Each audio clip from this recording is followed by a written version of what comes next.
Here in Romans chapter 5, verses 12 through 13, we see that sin, actually, the physical act of sin brought death, and it would be physical death that he's dealing with here.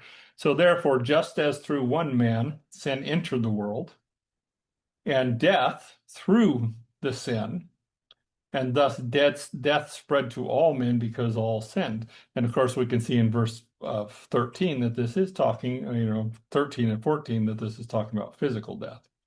For until the law, sin was in the world, but sin is not imputed where there is no law. Nevertheless, death reigned from Adam to Moses, even over those who had not sinned according to the likeness of the transgression of Adam, who was a type of the one who was about to come. Now, Adam did transgress because he was under a law. But you also see he sinned, because transgression is we call it a subset. It's a smaller portion. It's a smaller area of sin. It's still a sin, but it requires a law, and you broke the law. He did that. He brought physical death. And you can see that physical death and the death that we're under, that is, all of us will eventually physically die if the Lord doesn't return and take us off this earth before then, because of his sin. And it states it here in verse 12. It says, thus spread to all men, not because all sin. That's not because we sin.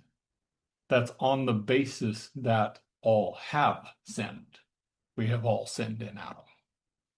Adam passed down his nature to us, his likeness, we see that over in Genesis.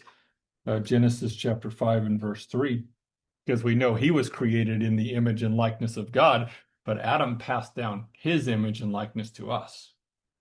And this is after the fall, after he had corrupted his nature.